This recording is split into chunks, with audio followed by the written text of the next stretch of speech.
Hi, this is David Jenkins, your host for this Plata Ward 4 Update podcast and video.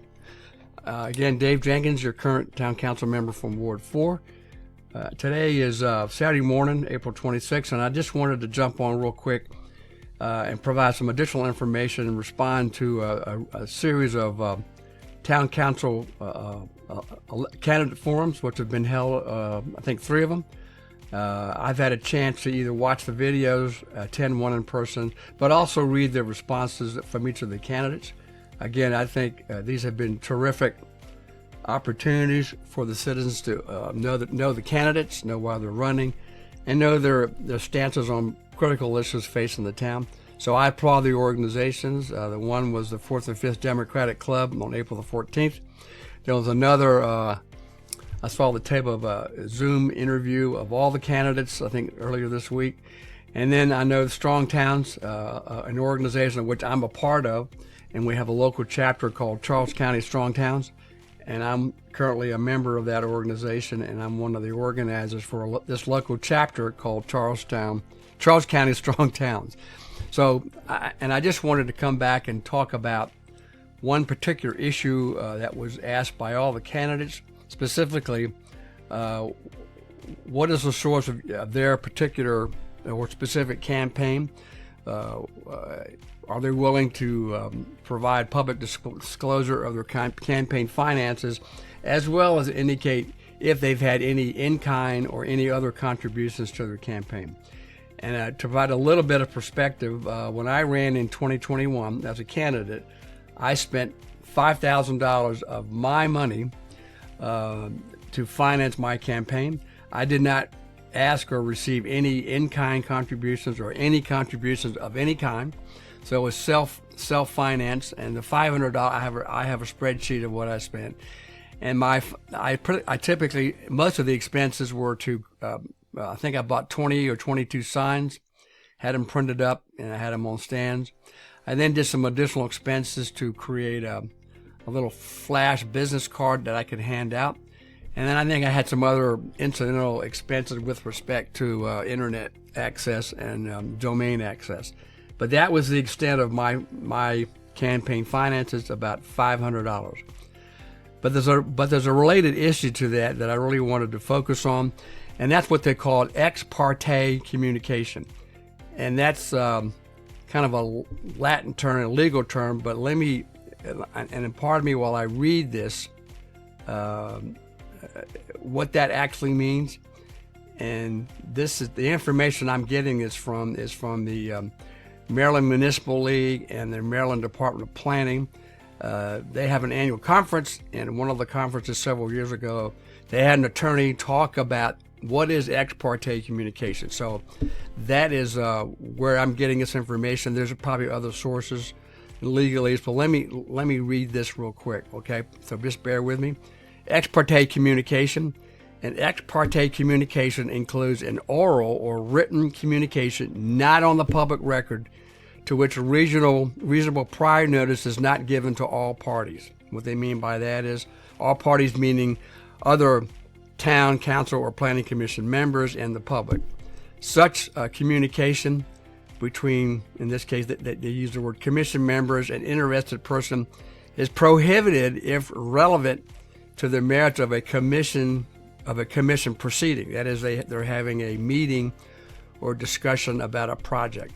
Members, let me scroll down a little. Members should not discuss applications with applicants or with other interested persons outside the confines of a public meeting, but should recommend that the persons contact staff with any questions or concern. That just means if the public has a question, they should talk to the planning commission staff or planning department staff or the appropriate staff. Disclosure of ex parte communication. If a member does inadvertently, and that's a key word, inadvertently engage in an ex parte communication, the member should, at the next meeting in which the relevant application is to be discussed, state the nature of that communication and submit it for the record for any written communication, receive any written response to a communication, and state the substance of each oral communication received, and state the substance of any oral response to a communication.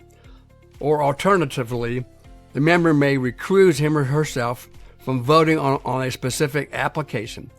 If the member does not disclose ex parte communication, they may be the subject of provision of Chapter 20, and they refer to a town ethics ordinance, of which we have one. So, and that's in a nutshell, and then one definition that I have of what an ex parte communication.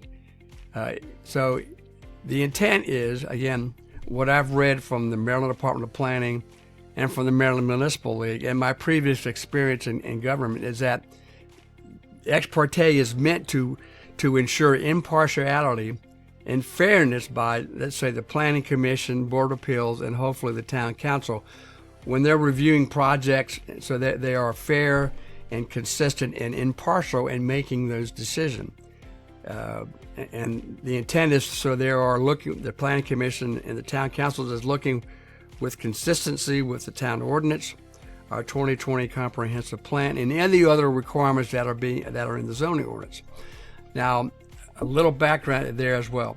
So people ask a lot, well, who are these people on the Planning Commission? They are citizens.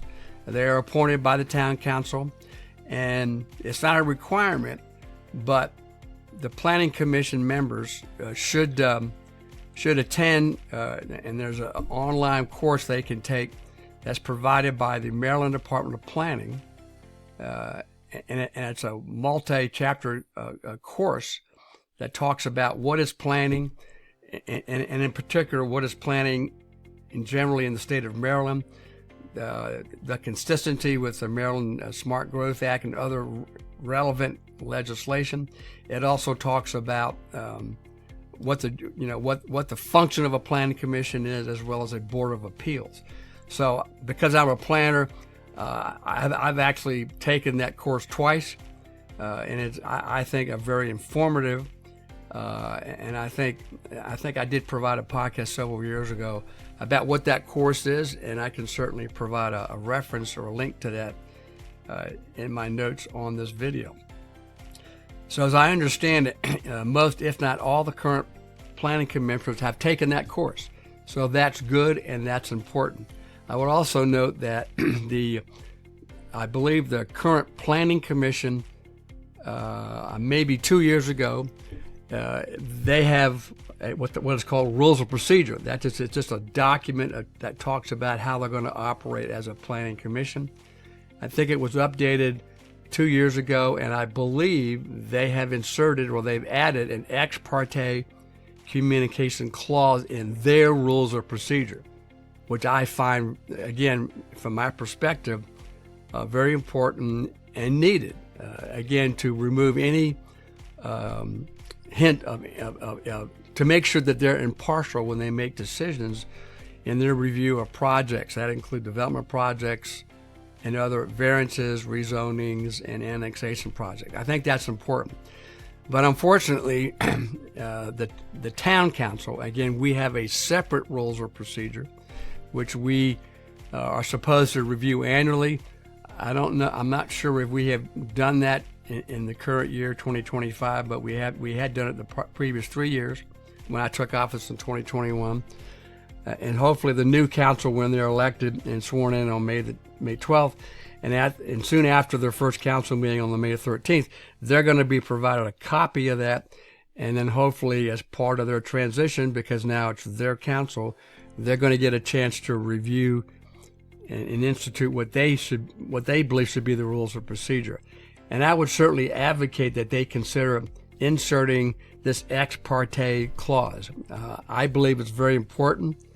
There's been, over the last number of years, but particularly now that we're in the election season, there's been some concerns about the Planning Commission.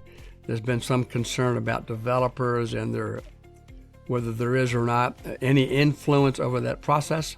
I'm not aware of that personally, but I'm only suggesting, and I would urge the candidates to really consider inserting a ex parte communication clause or element within their rules of procedure when they take office. And again, I believe the Planning Commission has it currently in their rules of procedure, but they're not in the Town Council rules of procedure.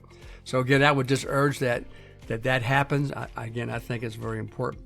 And like I said, I did do a podcast about this. I think I posted it in August of 2023.